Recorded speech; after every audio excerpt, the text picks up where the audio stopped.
Meus amigos, a única coisa boa pra mim neste episódio foi o final, com a Miuya Tomoe tomando conta do Makoto após a batalha contra a Sofia, porque de resto, pra mim, nada salva desse episódio. Eu sei que esses flashbacks são necessários para a história e para aqueles que não leram o mangá ou a light novel, afinal, não é todo mundo que lê a obra, tem pessoas que apenas assistem o anime. Mas isso simplesmente suga a minha alma ter que ver o Tomoki, é claro, ali na tela, fazendo merda e claro, sendo ele mesmo. Eu não suporto esse cara, mano. O lado positivo é que agora todo mundo começou a entender minha raiva pelo Tomoki, afinal todo mundo já começou a ver o quão ruim ele é. Porém, o lado negativo é que o anime cortou uma cena ali que era uma cena necessária para que todos vocês firmassem que vocês não gostam desse cara. Mas bem, hoje nós vamos falar sobre isso, o episódio 3 de Tsukimichi, o que eles cortaram, o que eles não adaptaram e obviamente como foi o episódio em geral. E diferente do episódio 2, aqui nós já começamos um pouco mais no futuro, no caso quando o Makoto saiu da Sora para ir para Hrothgar pela primeira vez, antes de ser pego pelo esquema da deusa e ser jogado no campo de batalha. Enquanto o Makoto estava em seu caminho, os outros dois heróis já estavam no campo de batalha da guerra que iria acontecer ali. Então, vamos falar um pouco mais sobre isso. Aqui nós vemos Tomoki chegando em Gritônia e se encontrando com Lily novamente, onde podemos ver que a atitude dele já mudou de como era antes ao chegar nesse mundo. Ele parece estar mais confiante, relaxado, mais parrudo. Ele parece já estar aclimatado, acostumado com esse mundo. E claro, não podemos ignorar como a Lily continua jogando com ele como se ele fosse uma criança, com seu sorriso diabólico. E uma nota para aqueles que não perceberam é que quando a Lily jogou aquele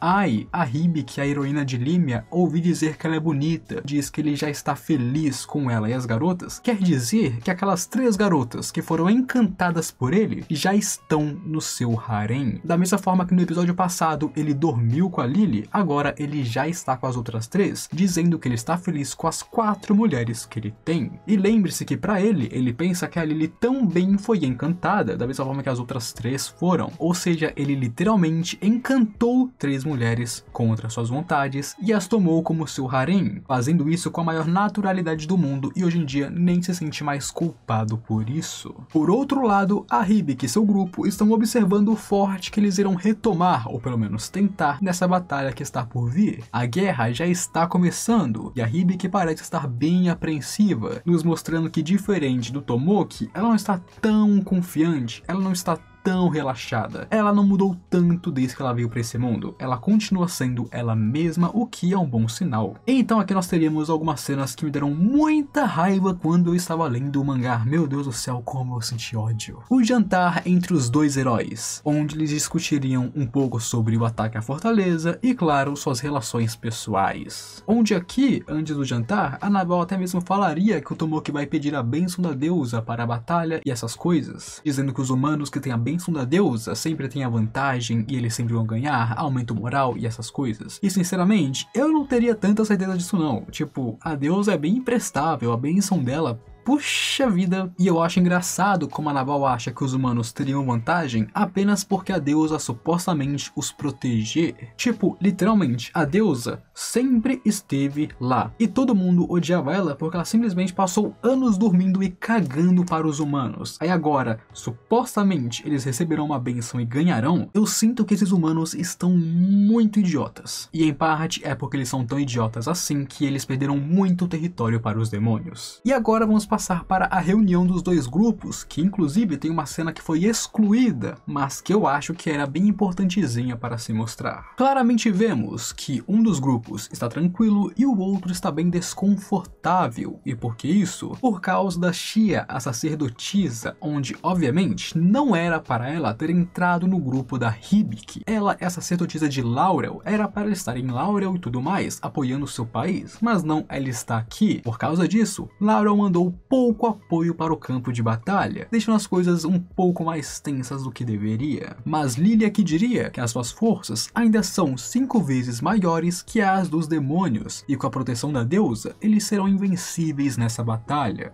É, invencíveis, ai ai. E então entramos em um ponto que são os primeiros indícios de por que eu odeio Tomoki. Primeiramente, ele escolheu lutar de noite por causa da sua imortalidade, mas se esquece que tirando ele, que ninguém mais tem vantagem por lutar à noite. Ele só está literalmente deixando seu exército e seus companheiros em desvantagem apenas porque ele é imortal de noite. Ele fica fechado na reunião, é seco, arrogante e se acha superior. Ele não lida com essa batalha como se fosse uma coisa grande, vidas estão em jogo. Para ele é como um videogame, eles estão ali para matar um chefe intermediário. A deusa está dando buffs para eles, então não tem como eles perderem. Ele está confiante de que eles vão chegar lá e derrotar eles. Tanto que aqui o anime não mostrou, mas o mangá deixou bem claro, o Tomoki falou diretamente para a Hibiki que ele e seu grupo tomariam conta do general demônio, no caso o chefe intermediário. A Hibiki e os outros poderiam apenas se juntar ao exército e dar apoio a eles. Ele é simplesmente arrogante em um nível que, nossa senhora, me dá raiva. Onde aqui, para minha felicidade, a Hibiki falaria sobre a vida do Tomoki no Japão, o que o deixa muito irritado e desconfortável, sem modos alguns no jantar e claro, mostrando claramente que é um ponto fraco para ele. E claro, depois disso, ele continua sendo um pirralho insolente e arrogante. E claro, me dá muita vontade de o quebrar na porrada. Nossa, eu juro, meus amigos, se o Tomoki fosse uma pessoa na vida real, eu teria meu réu primário na mesma hora. Além disso, porque o nível dele é mais alto que o da Hibiki, então supostamente ele é mais forte do que ela, o que sinceramente eu acho que ela ainda assim conseguiria quebrar ele na porrada. Ele quer fazer questão de mostrar que é superior, abalando a Hibiki e pedindo para ser chamado de Sama, de San. Sim, meus amigos, esse cara está delirando pelo pouquíssimo poder que ele tem. Eu preciso falar que assistindo essa cena, eu senti muita vontade de pular, passar rápido, sair do episódio como sempre, porque eu não suporto esse cara. Esse cara simplesmente me dá vontade de queimar Tsukimichi, mas eu lembro que existe a Miu e a Tomoe e o Makoto, e eu falo, tá bom, digo, calma, calma. E eu acho engraçado sobre como a Hibiki foi tão passiva e subserviente aqui para tentar passar por isso de forma tranquila, já que a Hibiki também tem uma personalidade muito forte, onde no mangá foi deixado muito mais claro do que isso. No mangá, ela estava se segurando para não quebrar o Tomoki na porrada. No mangá, deixou claro que ela estava se segurando para não arrumar briga com o Tomoki. Ela agiu assim não porque ela é subserviente, e sim porque ela não queria uma treta, porque ela estava louquinha para quebrar ele. A Hibiki aqui era para estar explodindo de raiva contra o Tomoki. E outra coisa que cortaram aqui do anime, mas que eu acho que era muito necessário, que inclusive está no mangá, é a cena do Tomoki encantando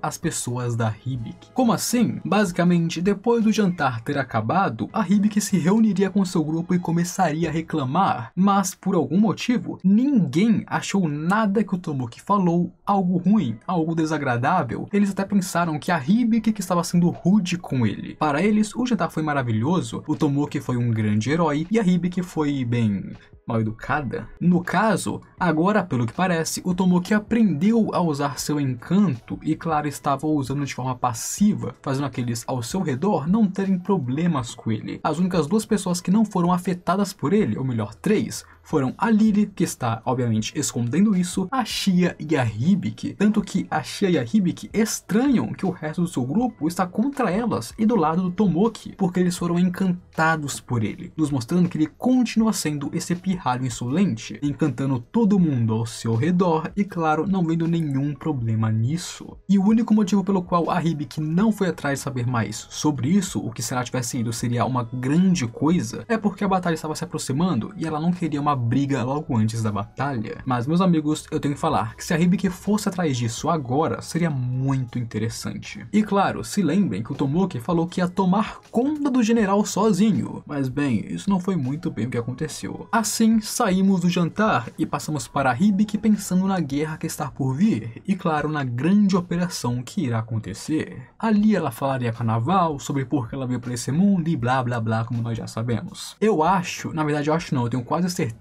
que aqui era um momento mais sentimental para nos fazer gostar da Hibiki, porque se vocês perceberem, desde que os dois heróis foram introduzidos, nós tivemos por um lado a Hibiki, que é uma pessoa muito talentosa, carismática, que fez amigos, que está lutando, e por outro lado o Tomoki, Alguém que não tem objetivo, que só quer ser poderoso, que encanta as pessoas, ficou arrogante, chato. Essa configuração meio que nos diz para odiar Tomoki e gostar da Hibiki, e esses momentos dela carnaval é para nos dar empatia por ela. Mas é aquilo, isso não serviu ao seu propósito, já que embora no começo ela possa parecer uma pessoa legal, eu que já conheço ela de longa data, bem, não tenho como gostar dela. A única coisa boa que isso nos mostra é que de fato existe uma clara diferença entre os dois heróis. O Tomoki é o Tomoki, e a Hibiki, embora seja chata, não é tão Tomoki da vida. E sim, eu acho que vou fazer o nome do Tomoki ser um xingamento. Você é um Tomoki da vida. Nossa, essa é boa, hein? Pensei bem agora. E com isso passamos para o começo da operação, com o Tomoki fazendo a famosa oração para a deusa, que é claro, não funcionaria. E meus amigos, me permitam fazer uma pergunta rapidinha para vocês. Se o Tomoki se tornou tão forte em um nível tão alto porque ele sempre caça de noite, onde ele é imortal, onde ele está seguro e não se arrisca, o que vocês acham que aconteceria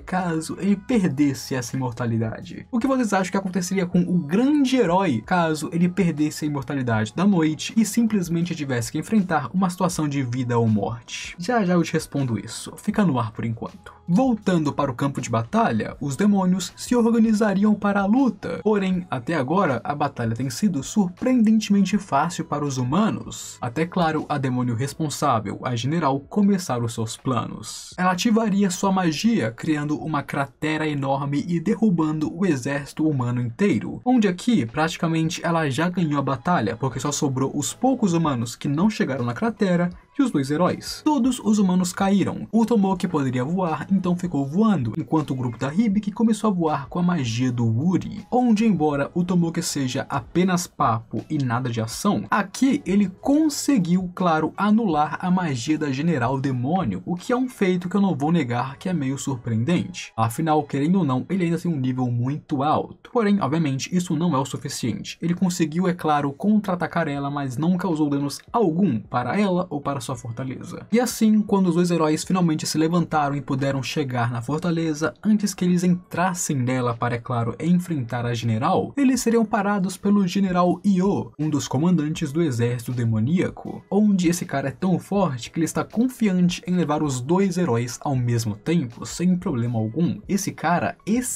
é o cara. Vendo que ele iria então lutar contra os dois heróis, ele ativaria aquele anel mágico, aquele anel maravilhoso, aquele anel que eu amo tanto. O anel que faz com que os poderes e as bênçãos da deusa desapareçam. E assim, por exemplo, o Makoto que construiu seu próprio poder com o poder do Tsukuyomi, fica tranquilo. A Tomoe que construiu seu próprio poder, fica tranquila. Mas os dois heróis que receberam seus poderes da deusa, bom, eles se ferraram. Sem os poderes e a bênção da deusa, eles ficam extremamente fracos. E lembra da pergunta que eu te fiz? Sobre o Tomoki, caso ele perdesse sua imortalidade, o que ele faria? Percebendo que perdeu a sua imortalidade, a primeira coisa que ele faria é fugir dali com o rabo entre as pernas. Ele começa a gritar para recuar, e quando tentam contestar ele simplesmente manda que calem a boca e o obedeçam, com uma cara que está claro que ele está se borrando nas calças para fugir dali o mais rápido possível. O Tomoki não é um cara heróico, não é um cara grande, ele é um covarde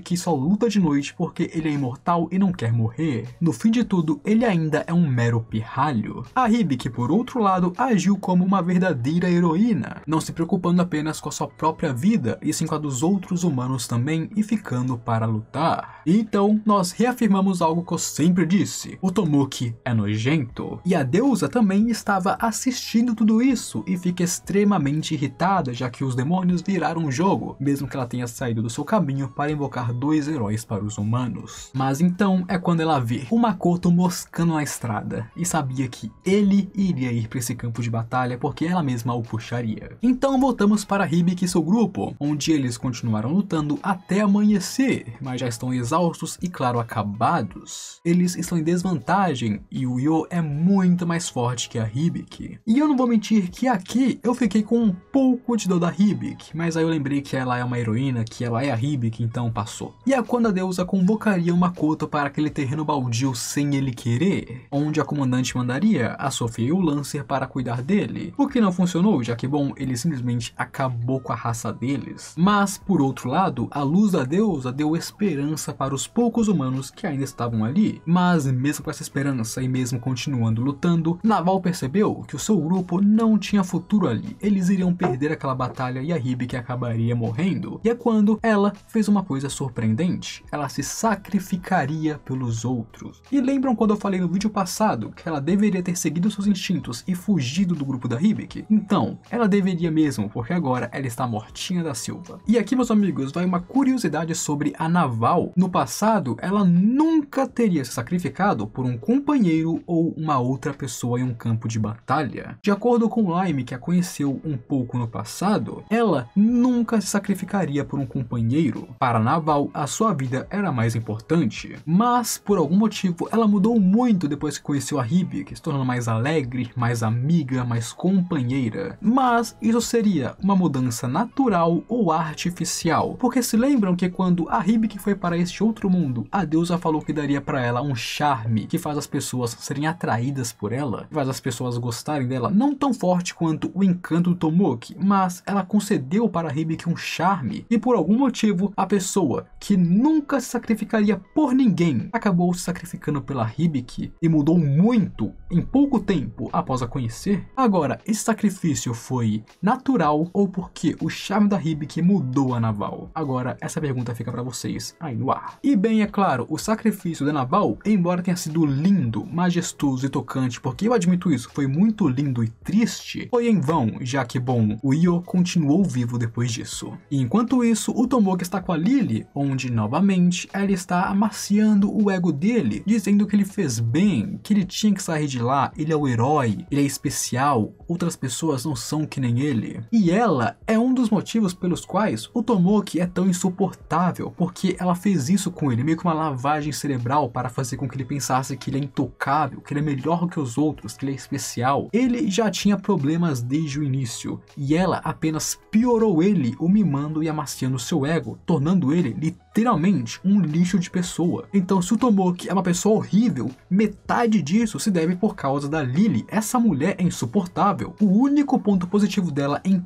toda a história de Tsukimichi é que ela odeia a deusa, apenas. Tirando esse fato, eu não gosto dela. E vemos claramente também que o Tomoki age como se fosse uma criança perto dela, nos mostrando que tudo aquilo realmente era uma fachada, aquela arrogância, confiança, prepotência. Tudo isso é uma fachada, tudo isso é um falso Tomoki, porque ele é literalmente um pirralho mimado. E com isso passamos para a Tomoe e a Miu cuidando do Makoto depois da luta dele ter acabado com a Sofia e o Lancer, onde vemos que a Miu está mais do que disposta a perder um braço para curar o Makoto, nos mostrando cenas que não foram mostradas antes, mas que são incrivelmente tocantes, nos mostrando o quanto que a Miu se importa com o Makoto e estando disposta a se sacrificar por ele. Mas bem, por outro lado, meus amigos, os flashbacks finalmente acabaram e voltamos para o presente do arco, com Makoto e Shiki a caminho de Rosgard e em breve, é claro, eles chegando. O lado ruim é que nesse arco os heróis vão continuar a aparecer e eu realmente não queria ver isso. Mas o importante é que teremos mais Makoto a partir de agora, então teremos mais Miu e mais Tomoe e isso me deixa muito feliz. Em geral, é agora que as coisas começam a ficar interessantes e eu espero que vocês continuem acompanhando. E se você curtiu o vídeo, deixa o gostei embaixo para me apoiar e ajudar mais pessoas a assistirem esse conteúdo. Se puder, se inscreva aqui no canal também para receber e assistir os próximos vídeos, para ficar por dentro do meu conteúdo e, claro, me ajudar a bater 100 mil inscritos, que é a meta para 2024. Agora, eu fui.